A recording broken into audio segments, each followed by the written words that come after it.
Welcome to Bonn Park. I'm Sara Geidlinger. And I'm Marshall Ward. And today we have Mary Abdel-Malek Neil. Mary is a community builder in every sense of the word. She is the founder, creator, and brains behind KW Junk Music. She has been artist in residence at City Kitchener, and Marshall, you've had that honor. I sure have, yep. She has a Region Waterloo Arts Fund, Canadian Council for the Arts grant. She is constantly reaching out into the community, and she talks to us about how she makes music out of garbage. Yeah, so fun and so accessible. Here she is, Mary Neil. Welcome to Bonn Park. Welcome to Bonn Park. Welcome to Bonn Park. Welcome to Bonn Park. Welcome to Bonn Park.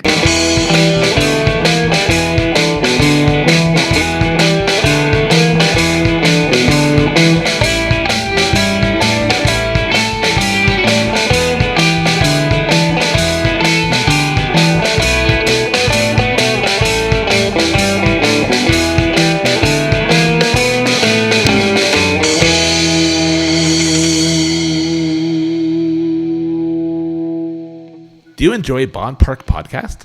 If so, we would really appreciate it if you Leave a review. like, rate, subscribe, but most importantly, Share directly from the platforms. with your family and friends. That's the best way to get the word out to everybody, and more people will get to see our show that way. So click those like buttons and share our show. Thank you. Thanks. On with the show. This is it. Bonn Park is supported by TubePro in Waterloo. Have you ever whooshed down a snowy resort hill on an inflated tube? Or maybe floated around a water park or down a river on one? If so, chances are you were riding a TubePro tube, especially if your tube was reliable, safe, and never deflating. TubePro's Waterloo headquarters has been manufacturing high-quality snow tubes, river tubes, and water park tubes for resorts and outdoor outfitters around the world for over 20 years. As a Canadian manufacturer, TubePro produces multiple sizes, styles, and colors of their classic heavy-duty and hard-bottom snow tubes and sleds built to last for riders of all ages. You can shop TubePro's selection of high-quality recreational products at tubeproinc.com. TubePro can get you whooshing, sliding, and zooming outdoors soon and safely.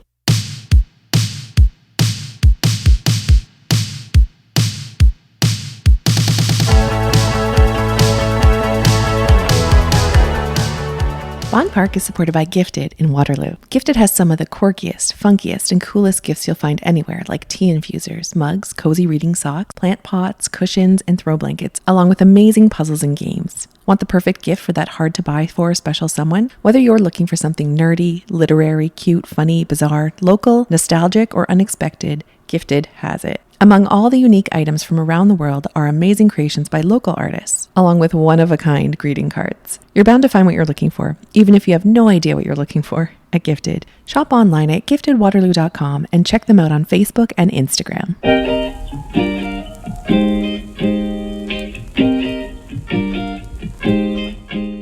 We are supported by Island Sun Canada. Island Sun creates amazing Caribbean-inspired hot sauces right here in Waterloo region. Every small batch is made by hand using locally sourced ingredients, and you can taste the sun in every jar. Their Bajan Taiga is a favorite of foodies. It's a fiery but flavorful medley of Scotch bonnet peppers, mango, garlic, and more. Want to crank up the heat? Their Island Sun's Triple R sauce is made with red wine, black pepper, and Carolina Reaper pods. Ask them what the 3 R's in Triple R stand for before you take a taste. Find Island Sun sauces around Kitchener, Waterloo at Vincenzo's, Brady's Meat and Deli, Ambrosia Corner Bakery, Zero Waste Bulk, and Charles Quality Meats. Check out their amazing concoctions at islandsun.ca and follow them on Instagram and Facebook. Once upon a time.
like a journey, take heart. Lead with your heart, pick a book to start.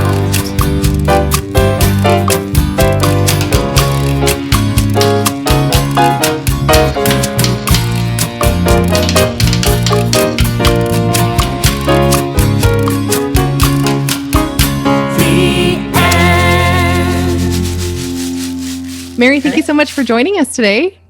Thanks for having me here. We're so glad to have you, and it's so excited. We haven't talked to somebody who does what you do yet. So you haven't had a community musician? We have not.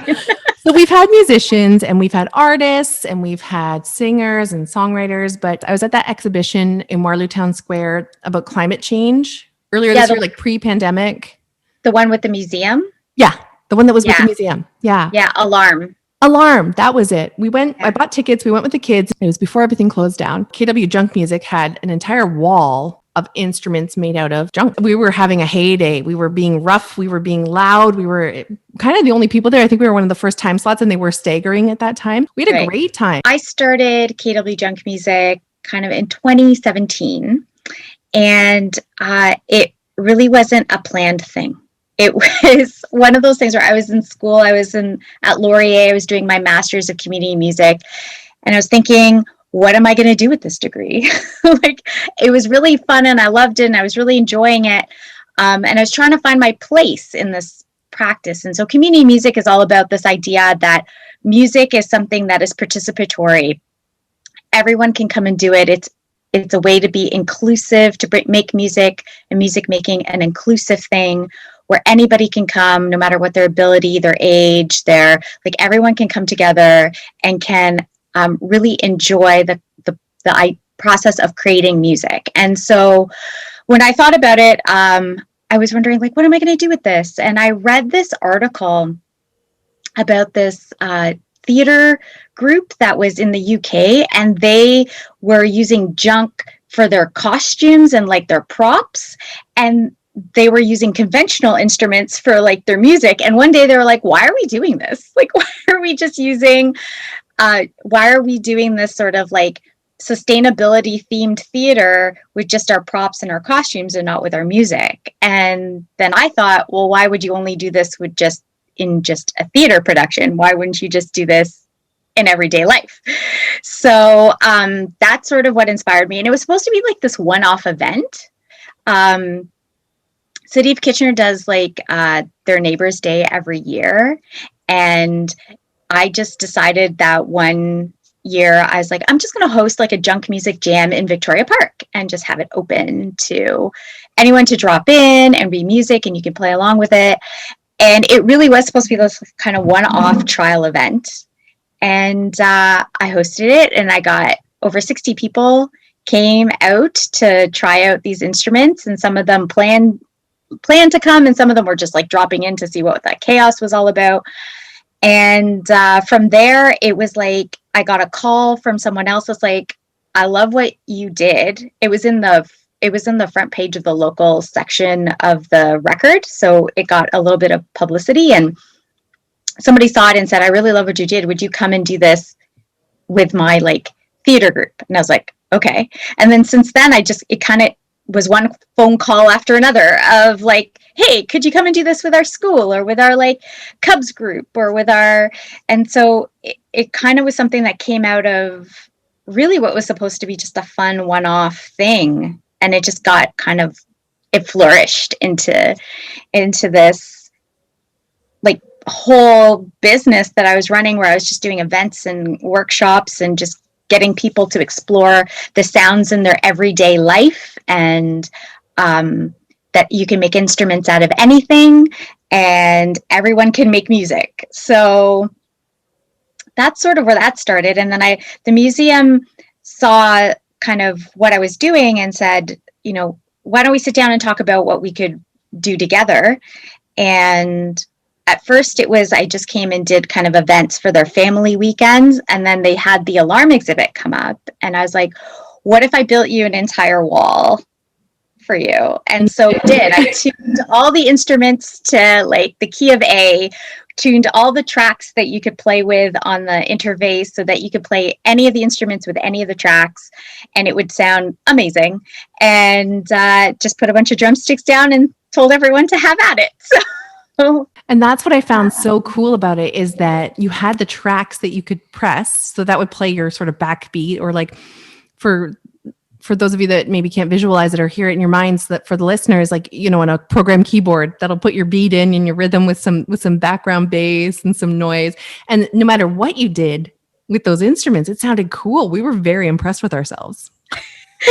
Yeah, it was really fun to explore and do that. I mean, we had like a glockenspiel made out of aluminum, like scrap aluminum pipes, and we had a PVC pipe xylophone that was like you played with flip-flops, and it was all just kind of cast-offs and cut-offs from random places. And there were these like singing pots that I rescued from the thrift store, and they had such a great resonant ring to them, and they all happened to work in the key, and it was really exciting. And those tracks that I actually recorded were recorded with junk instruments as well. That exhibit, I just want to talk about it for a second. It was so cool because I think the first room was an interactive the first room was like a pretend rainstorm with clouds and umbrellas, and there was a wind kind of going. And then they had that cool thing that seems to travel everywhere. It's like a sand, infrared topography sandbox. Yeah. Where like when you pull the sand together into a higher peak, that it'll project a different color for the high peaks and the low valleys, like contours on a cartography map. And then you walk through, and there was like a Trisha Abe and Taylor Jones exhibit, kind of like You're in the Wild. And then you get through to your junk music, which was also part of, in that same area off to the side, was a giant boat made out of, like, I think, water bottles. Well, there was a canoe, and it was floating in the sea of water bottles. That's what it was. And it was beautiful. And there was fashion. There was like garbage bag and caution tape fashion. And there was a whole underwater sea aquarium that was crocheted. Yes. So cool. So beautiful. And then beyond that, there was another interactive room with like a changing mirror with like a TV screen, like a video screen that would project messages like, you know, we can do better, sustainability, and like call your mother. Like, it said all kinds of stuff in there. And then when you get to the last room, there were photos of the climate change protest and march in the square that had happened that year, or the previous year, I think, right? So that all ties in together so beautifully with what it is that you're doing. You are, like you said, salvaging and rescuing all these materials for these beautiful instruments that you're making, right? Like, you are part of the solution, is what I'm thinking. Yeah, I think that part of it is, of course, because in my community music practice, part of it is just getting people to actually make music. And so making these instruments out of materials that, you know, you're not afraid of breaking. You're not afraid of like interacting with, because this is stuff in your everyday life. It makes music all that a little bit more accessible to people, because the instruments aren't intimidating. You're not approaching a cello. You're not approaching like a saxophone. You get that ability to have like that childlike exploration, while, like you said, sort of pushing forward that message of like, why do we have so much junk that we can make these instruments out of? Like, why is there so many things that just go straight to our landfill, and we don't actually think about like creative ways in which we could reuse these materials? Like, how can we rethink our own kind of day-to-day practices? So it's twofold in that regard in the work that we're doing. I watched that little film on your website there. I guess it was on CBC. Yeah. And something that really touched me was a clip of, I guess a neighbor had brought you some copper pipes, and you made like a xylophone. Is that what you made? Yeah. But before, it wasn't just a matter of just putting them down somewhere. Like, there's a science to know what kind of sound you want from them, and I guess cut them or organize them in a certain way. But it really got me thinking about how, we were just talking about this before this podcast, was how I was saying it in a different way, but I struggle with neighbors sometimes and making connections. You know, sometimes I see neighborhoods that are rich and full of interactions, and it's amazing. You hear about potlucks in these what do you call them, porch concerts? Or yeah, like neighborhood street parties Yeah, I where they think- get permission to shut down their street. Yeah, I think where are these neighborhoods, right? Because the opposite can happen sometimes in other suburbs, and where you feel this real disconnect from your neighbors that you've even lived around for 10 years. The conversations don't seem to have a lot of substance. But anyways, I love that idea that a neighbor figured out, this is something you do, and they thought of you when they saw these copper pipes that maybe they would have thrown out otherwise. And can you talk about that? These connections that I guess would never happen possibly. Have you not had the courage to put yourself out there and let people know this is who I am and this is what I'm doing? Yeah, that is part of the work that I'm doing. I've always got a mind to community building and how can we bring people together and how can we build stronger, more vibrant communities, especially in KW, because this has basically been my home for I can't even remember. I came to school here in 2000 and I kind of came in and out, but I've basically planted my roots here. And so part of the work that I wanted to do was like figure out how to build community around like really creative, really great things. And so the work I did in sort of community development started before KW Junk Music or that idea, but KW Junk Music just allowed me to expand that even further. So what started maybe on my street has grown to like be more of my neighborhood, where I'll put a call out for random things and say, hey, does anyone have any wire hangers? I could really use some. And all of a sudden the next day I'll have like a dozen of them hanging on my doorknob when I get home. And, I have a covered porch, and some days I just show up and there are random things there where people thought, this would probably make a good sound, and then they'll drop it on my front porch. And then sometimes I get inspired right away. Like I look at it and I'm like, okay, I know exactly what I'm going to do with this thing. And sometimes they'd live in my garage for a little bit until I figure out what kind of instrument it might be able to make or what its home would be. And so it's been really interesting, like having that. And then even for that exhibit at the museum, I don't know if you noticed, but there was like a little bit of like a plastic garbage recyclable archway over the fashion display. And that was just a call out to people to say, like, bring us your colorful recyclables and things, and we will incorporate it into the exhibit. And so that was just like it was a call out to anyone kind of, I would say probably in the region. I mean, whoever's going to come and drop it, but there were tons of bags dropped off at the museum to create that. And it was from people just like in the community who wanted to get involved. And I got notes from like a teacher that's like, I'm doing this with my class. And there were notes from someone who did some homeschooling and had like a homeschooling group, and they're like, this is such a great project, we're doing it with our kids. And would you like, what do you want? Tell us specifically exactly what you're looking for, and we're gonna find it and make it happen. And so it's so great to see people come together and really have that conversation, especially with kids, have that conversation about sustainability and talking about sort of the lifestyle that we lead and how do we make certain choices. Do we use a plastic water bottle? Do we use a reusable water bottle? And it's sort of whole thing, this move to like a cultural shift where, if you start them young enough, they think about these decisions more intentionally as they grow older and older. And that's like, I guess that's how any grassroots movement sort of works. And so it's been great in that regard. And then so in 2019, I was the City of Kitchener Artist in Residence, and then I got really excited about working in the community and bringing people together to create music around people's like identity in the city, about the communities that have formed and why they value those communities, and talk about like why they love those porch parties and those street parties, and what they love about their neighborhoods, and what they love about like that social group that gets together in the downtown community center once a month on a Saturday morning. And why do people go to the KPL? What do they love about that sort of staple in our community? What are the things that interact, like that tie us all together? So yeah, it's kind of been an extension of the work, and it comes so naturally to the work that I do. It's really interesting to watch.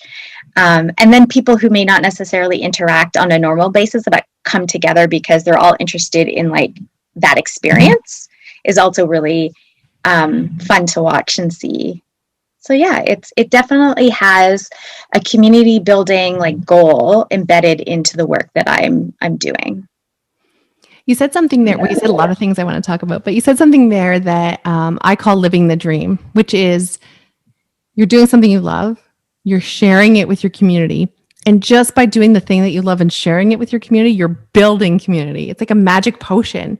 Like you were talking about teaching kids young about considering what they're using and how they're consuming things and how they should reuse. Showing an entire group of people how to, or multi-groups of people, how to look at the world around them in a different way, right? And then how to gather together and talk about those different ideas. That's living the dream. Yeah, I'm very lucky as an artist to be able to to have that level of engagement and have a sort of a platform or a system or I don't know what we call it, a process in place that just my artistic element and creative side of me and what I'm interested in lends itself to that piece. So I definitely don't do my music on an individual level. All my music is basically out in the world, in community in some way.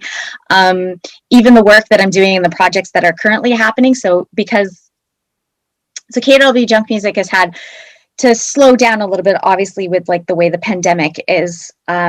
We can't do events, we can't do workshops. It's really hard to pull people together, especially like using the same instruments or the same pieces of equipment, all those things. So I've had to kind of slow that down a little bit and then redirect my practice in other ways.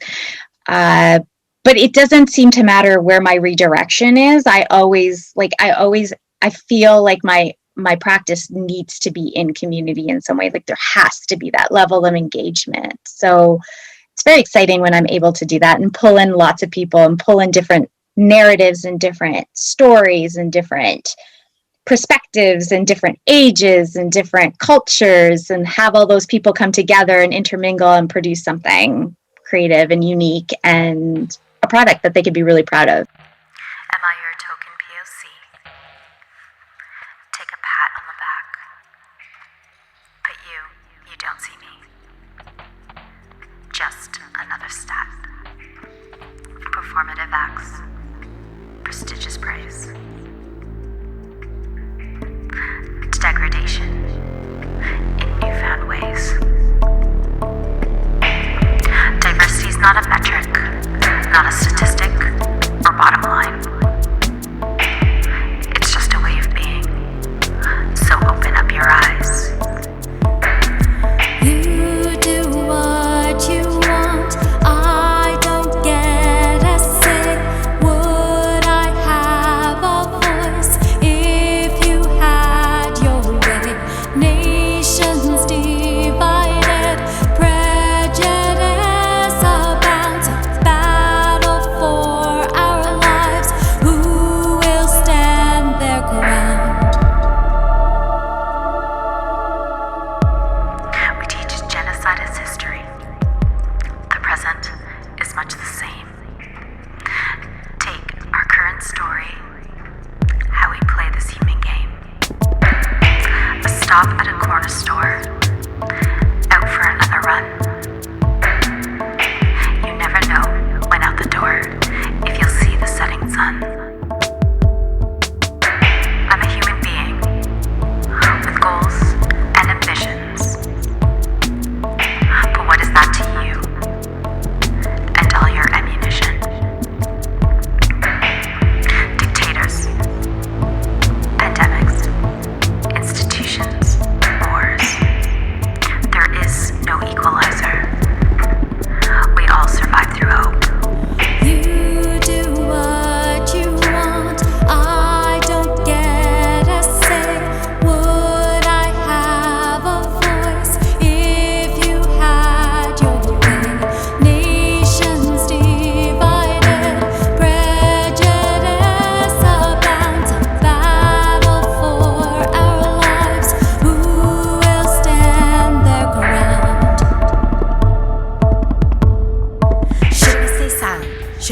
a bullhorn? Should we stand on our soapbox, lobby governments and thrones? Time to face our biases, time to face our fears, time to raise our voices. Institutions getting gear. A human is a human. It's time to end the silence. Don't fade into darkness. Stand up and fight for justice.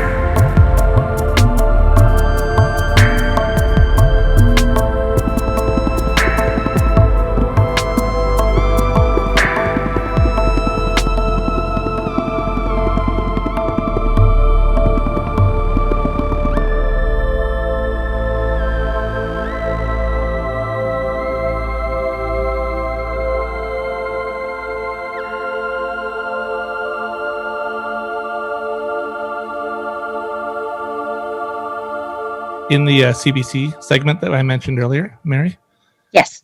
I heard you say something. I'm just going to paraphrase you. Maybe I misunderstood, but I thought I heard you say something like when you arrived in KW, it was the first time where you felt like it was home. And that left me with the question, how did you not feel at home somewhere prior to KW? Like usually our childhood is a place where we feel we're home. And I think I was thinking more in terms of like my adult life. Yeah, I was born, raised in Mississauga. It's definitely a different place from when I left it before. So it's changed dramatically. So I think if I went back, I wouldn't necessarily relate to it the same way because it's so different. But when I left to go to school, when I left to come here to go to school, I was 18, and I was in a 5-year co-op program. I was in here for a month and gone somewhere else I was here for 4 months, gone somewhere else for another 4 months. And there was just like constant, I think I felt like a nomad. I think at some point I was living out of my car because there was just like, I had to pack all sorts of stuff and be ready to go. And I did my teaching, I went to Teachers College in Queens, and that was even more chaotic because you go for your teaching placement. So I went to school in Queens and Kingston, and I did my teaching placements in Toronto and Brampton, like in the Toronto and Peel region. So I was constantly in flux for like for 5 or 6 years of my life. And then finally I had to get to a point where I was like, okay, I want to settle down somewhere. And there were a few places I kind of tried out, went, and for various different reasons in my life journey. But I found myself, I came here and I found myself a job in the region, and I finally bought a house. And it really did start to feel like this was home. Home in a way that's, because I come from a larger city, home in a way where it's like, it's big, but it's small. Like the degrees of separation in the KW area is very limited, very small. And especially when you jump into the arts community, we have such a strong, tight-knit, vibrant arts community where they're very welcoming. I mean, I only started, like, I started singing in this region maybe in, I'm trying to figure out, like 2010. Yeah, probably in 2010 or 2011. So I didn't really jump, like I didn't have a lot of experience in the arts in this area. I started singing in choirs, interacting that way. And then in 2017, jumped right into this like junk music, community music, putting myself out there. And it has been the most rewarding experience. I've met people that I've like have been so inspirational and supportive to me, and the arts community here, like they want to see you succeed. They want you to show your art and promote how amazing artists are in this community. They want to see everyone take their individual talents and skills and succeed in this region, because the more we do that, the more vibrant, the more beautiful, the more exciting, the more like just enriching it is for our community. And so when I did that video, it had been around the time where I was just really jumping in headfirst into the artistic community. And I really started to feel like this is home. Like, it feels so comfortable. It feels so warm and welcoming. And, just, a couple months ago, I got tagged on this post from the Empty Space, and they said they were calling out artists of color to be part of their arts exchange program, and they thought of me and they just tagged me on social media. And so I was like, okay, just put in an application, and I got accepted, and it's been like the most amazing experience for the last 2 months. But that's just like the community that we have here. There's the arts community here is so it's like a family. They just want to see you nurtured and grow and collaborate. And it's I don't think I've ever really experienced that anywhere else. I think you touched on something there where I often feel like we have everything that the city has to offer, the city being Toronto. But at the same time, I always say this, it feels like Stars Hollow. If there's any Gilmore Girls watchers out there, it can very much feel like Stars Hollow. It can feel like a small, beautiful little community where you know all your neighbors, or don't, which right. We'd like to know more of ours. Marshall and I are neighbors. That's how we met. Yeah.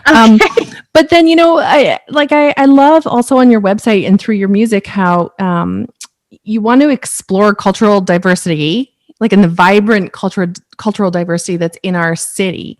And you even have like a cool like suggestion form, or like a let's meet form on your website that's just like, who are you? What's your background? Where are you coming from? Just so that you get a feel of who's coming to see what you have to offer. Is that what that's for? Yeah, I'm always interested in people who want to connect, collaborate, who want to share their story. I mean, I have a whole project. So I've got 2 other projects going on right now. One of them is culturally specific. It's so I did my first master's degree was in human geography, and I studied how migrant women used food to transition to a new country. And from that, I got very inspired by their stories, and that story of transition and moving from one place to another, and how do you create a sense of place, a sense of home in a place that's so different from where you came from. That one of the projects that I got some funding from the Region of Waterloo Arts Fund for was to work with different cultural communities, because we're growing so much in our diversity in the KW region. It used to be that immigrants came and stopped into the GTA and then eventually made their way outside of the GTA to other communities. But because the GTA has become more it's so congested, and it's become more expensive to live in that area, we're actually finding that we are now in KW what you'd call a secondary gateway, which is basically, instead of stopping into the GTA, they're coming, immigrants are coming straight to here in our community.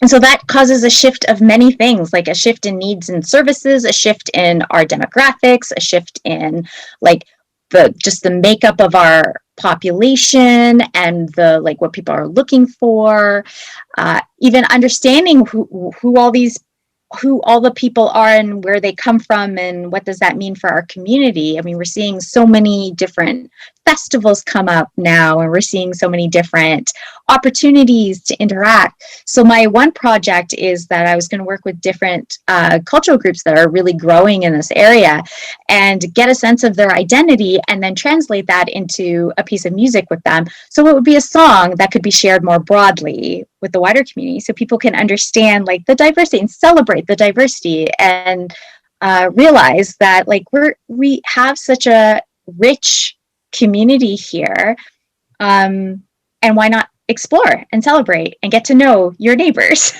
Is this as so yeah, it's that's definitely one of the things that is near and dear to me, is that exploration of culture and different perspectives. And that's also what has motivated my other project, which is, I guess I call it a community album, where I'm exploring, as we're growing in the KW area, as we're growing in our region, we're finding that we're running into those growing pains that happen as we are expanding and diversifying, and our population's growing, the infrastructure needs to change, all these different pieces are into play. We're seeing some of the growing pains, I think, that we didn't necessarily see as drastically in the last 10, 15 years. Things like our affordable housing crisis, our opioid crisis,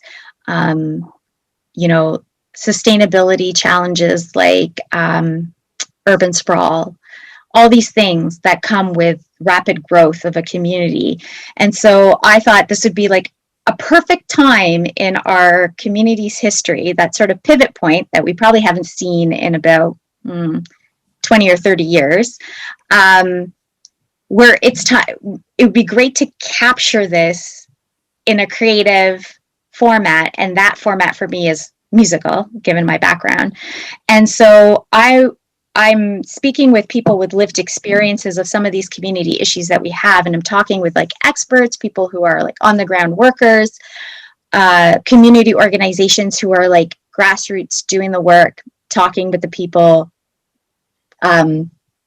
lobbying for rights, lobbying for bylaws and government interventions and all these things. So I have all these conversations with people, and then I pull that all into a narrative that then gets translated into a song, basically.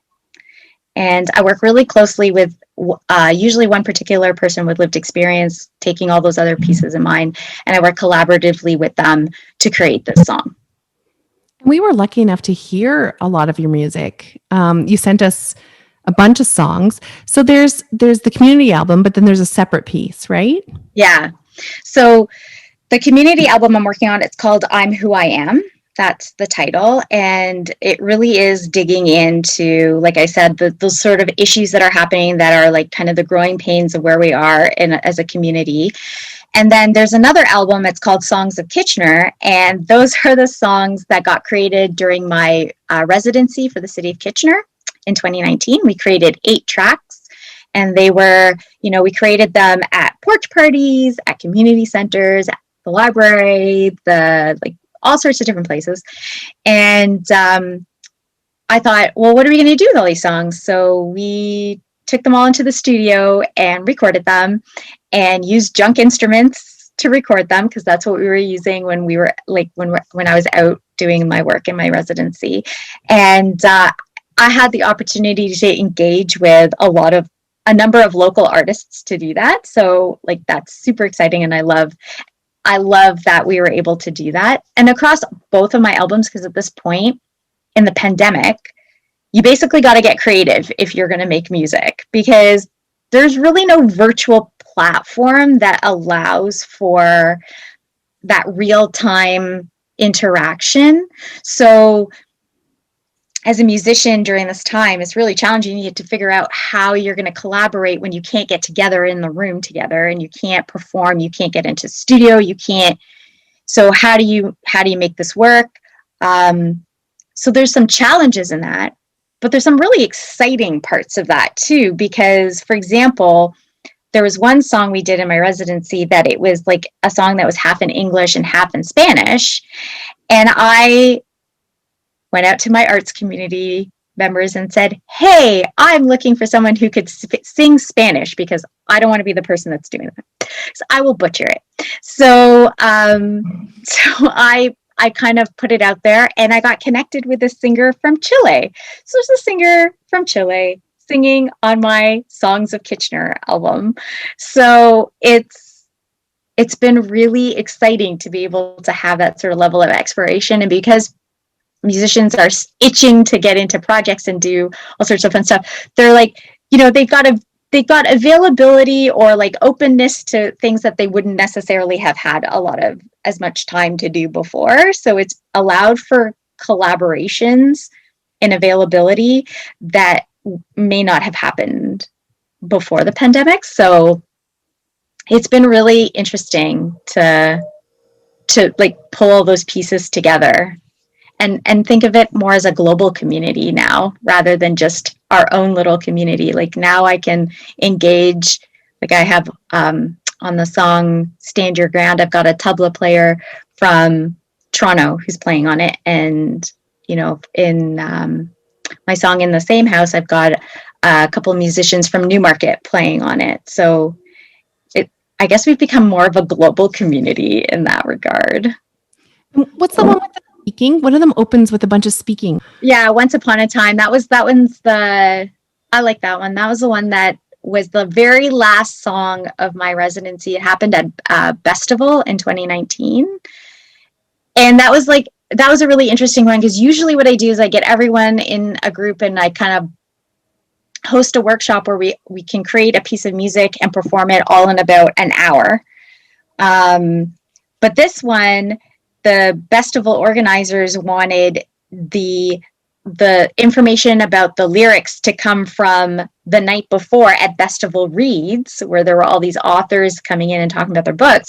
And they wanted that experience translated by a whole different other group into a song. And so they just took all these random Post-it notes that got written the night before and assembled them into that song. So that was a whole other like interesting way of doing it, where it's like not even, they're taking somebody else's words and stories and then they're producing a piece of music out of it. So Mary, I was doing the math and are you like the 25th artist in residence for the city of Kitchener? Is it somewhere around there? I thought this year was 20. Okay. Marshall's been an artist in residence at the city of Kitchener. Yeah, I was one of the first. Yeah. I was a fifth, Yeah. actually, yeah. But so I know what the program looked like back then, and then afterwards I was on the committee to pick new artists in residence. So what does that program look like nowadays? So I'll describe it to you from 20 years ago. It was an artist residence would come in, artist in resident would come in, and we had a studio space, which was the change room for the ice skates. So I used to call it my art studio / public washrooms because we had left the door open and the public came in to use the washrooms all the time.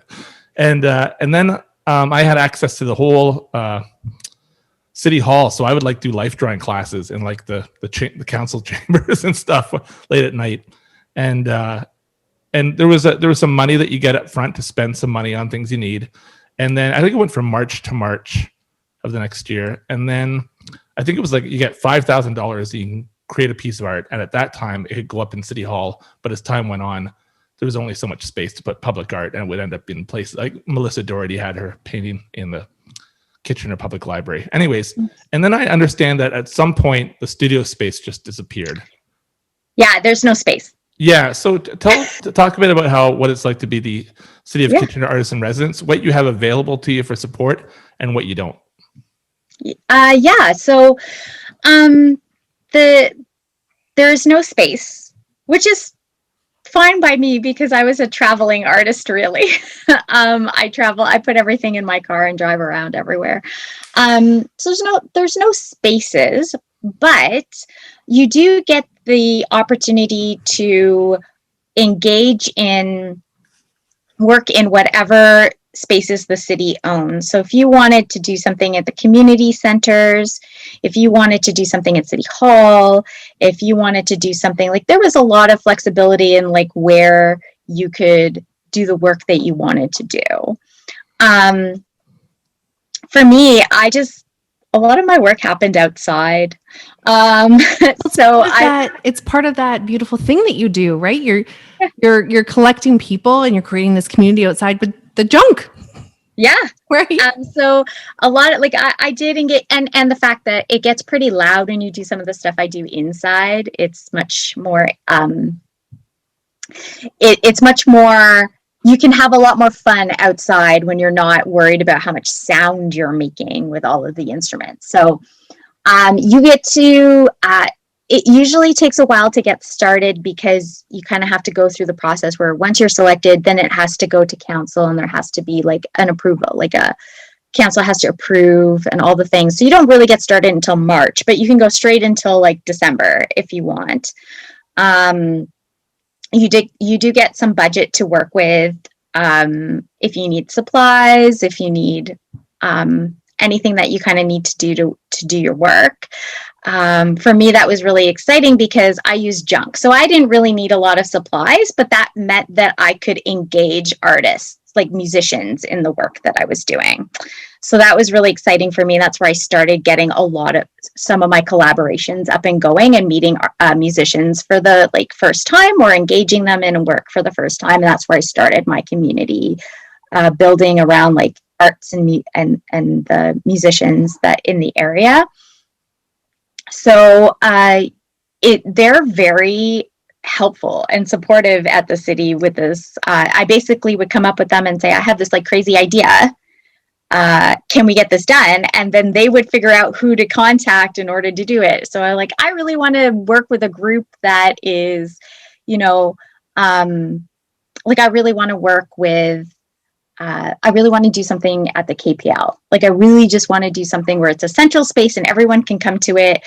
And great if it's on Neighbors Day, because that means that, it's just another event that people can go to. And so they put you in contact with whoever at the KPL that needs to be the person to contact. And then you just kind of make it happen or they make it happen. And it's really, it opened the doors because I didn't have to worry so much about all those bits and pieces. I didn't have to worry about making all those connections and doing all those things. I kind of just had to come up with the ideas and what I wanted to do. And they just kind of went, okay, here you go. But what was really interesting is I think because it's such a popular, known program, people actually just heard about it through the different press releases, heard about me through the different press releases that the city put out into the world.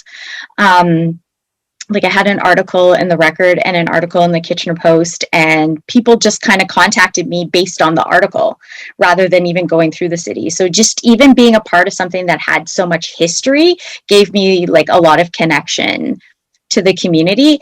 And because I was the first musician in with the title Artist in Residence at the City of Kitchener, people were very excited to explore what this would look like, because they're so it engaged a whole group that didn't usually get engaged if it was a visual artist who was coming in and doing it. So our local festivals or street porch parties really connected with me, and I got looped in there. And then it was just so just that idea of being part of something that is a very well established program in the community kind of gave me that door opening. And the city has been very, very supportive of all the crazy ideas, and I come up with really crazy ideas. So even after you're done the residency, you can apply, or you can request to get funding for a commissioned work, which is what Marshall, you were mentioning when you created that piece that went into City Hall or whatever different building it is. But for me, I don't have anything to hang. So that's where the recordings came in. So I was like, hey guys, I know this is a little out of the box for this program, but it'd be really great if I could create recordings for you that you could then use anywhere you wanted, or let community groups use them for the purposes of promoting their own events and their own initiatives. So that's where that piece came in. And they were very they were very open and helpful in figuring out how to negotiate, manage, the standard contracts to be adjusted. So it's not a piece of art that I'm distributing, but some musical tracks that will be established. So it's been really interesting. And the most recent part of it, actually, which is another one of my sort of off the wall ideas that I was really excited about, was, well, I have this album now, and at some point I want to release it, but it needs to have artwork associated with it. Right? You usually have to have album art. So in the new year, the city has connected me with the person that organizes all their teen programming at the KPL. And we're going to launch a youth art competition so that people can come and listen to some of the tracks, get inspired, hear about the project, and then they can submit artwork that would be sort of their interpretation or reflection of the project as a whole as potential album covers. And I imagine one of the strengths of your program right now is you have Caroline Varon, who you would have worked with, who's an artist herself, and she really gets it. You know, I had somebody from Parks and Rec in the early years, and he was amazing, but I can only imagine how much more helpful it might be. Yeah, they really get it, and they just really work hard to figure out, like, to see your vision and see your vision through. And then sometimes, because of the bureaucracy of the whole thing, it's not possible, but like if it is possible, they're going to work hard to make it happen. So I highly recommend, you know, the program for anyone who's sort of interested in like getting this opportunity, especially for young up and coming emerging artists that have like a vision for what they want to do within community. This basically launched a lot of, this gave me sort of like that credibility and that stance in like the artistic community that has allowed me to now get like grants from different funders. So like I'm currently holding, like I mentioned, a region of Waterloo Arts Fund. I'm working with a collaborative of local artists that I put together called the Grounded Theory Collective, and we have a grant that we're working on as well. And I just earlier this year received a Canada Council grant as well. So like it's, again, the number of people, like the city and that program, and the number of people who have written me letters of support because they, you know, a number of organizations that have written letters of support, number of artists that have written letters of support. Like I couldn't be here if it wasn't for the community. Like I strive to build community, but community has also built me up. So it's a great collaboration. Come together, good company. Celebrations are happiness. Estamos juntos en compañía, celebrando con felicidad. Yo he ganado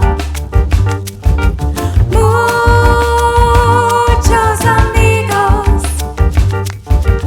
Yo he ganado muchos amigos. Come relax and eat with us in harmony, in family. Relajados en armonía, comiendo juntos en familia. Yo he ganado muchos amigos. Yo he ganado muchos amigos. Come speak with us in Spanish. We learn together good memories. Ven con nosotros y en español haremos juntos buenos recuerdos. Yo he ganado muchos amigos. Yo he ganado muchos amigos. Hey all, thanks for meeting us in Bonn Park. Please like, rate, and subscribe to our podcast on the platform that you're listening to. And follow us on Instagram and Twitter at Bonn Park Podcast. Original music by Alan Lung.